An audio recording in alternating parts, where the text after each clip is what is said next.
On this episode of Cinema Disaster, we're going to be talking about the 1979 film Phantasm. It was written and directed by Don Coscarelli, who also did the films The Beastmaster, Bubba Hotep, and John Dies at the End. It opens as Tommy, played by Bill Cohn, is having sex in Morningside Cemetery, after which the woman he's having sex with kills him. Tommy's body is found, and it's believed that he has committed suicide.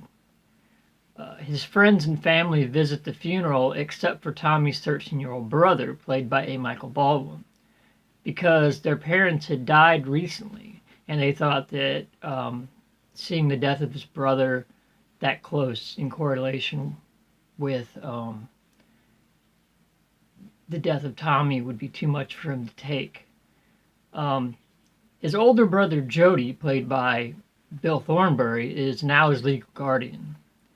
However, Mike has been spying on the funeral home from the bushes, and he witnesses the tall man, played by Angus Scrimm. The tall man is the mortician at Morningside. Anyway, he witnesses the tall man lift Tommy's casket with almost superhuman strength and load it into the hearse. Mike believes that the tall man killed his parents, as well as Tommy, and now he's after him and Jody. The story gets stranger and stranger as Mike, Jody, and Jody's friend Reggie, who is an ice cream man and a musician, they investigate the murders, or the supposed murders. They investigate the tall man, and along the way, they encounter the Lady in Lavender, played by Kathy Lester, hooded dwarves who resemble the Jawas in Star Wars, as well as these deadly flying metallic spheres.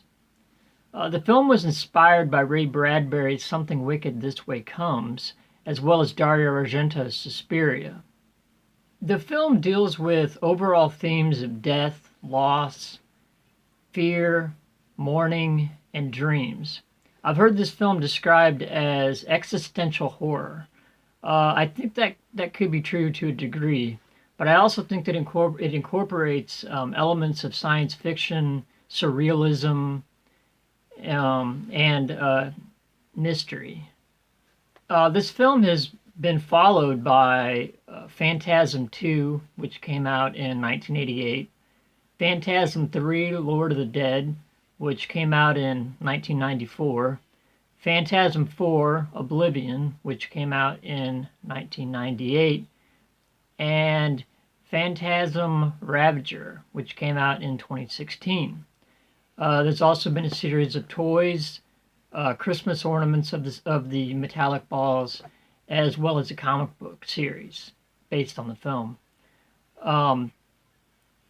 Writer-director J.J. Abrams, who you probably know from films like Cloverfield and Star Wars The Force Awakens, as well as the new Star Trek reboot, he was such a fan of this movie that he helped to get a 4K restoration done on it, as well as a re-release of the film. He even named the character Captain Phasma from Star Wars The Force Awakens after this film. This film has also had an influence on The Slender Man, as well as countless other horror and science fiction films over the years. The Tall Man has become an iconic symbol of horror, alongside other icons like Leatherface, Jason Voorhees, Freddy Krueger, Michael Myers. The Tall Man, to me, is a representation of death. And death is something that none of us can escape.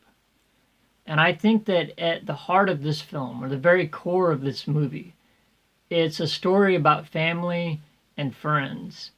And that fear that we all have that one day we'll lose the ones we love and the ones that are closest to us. And that's something that I think that we can all relate to. So until next time, check out Phantasm and keep watching.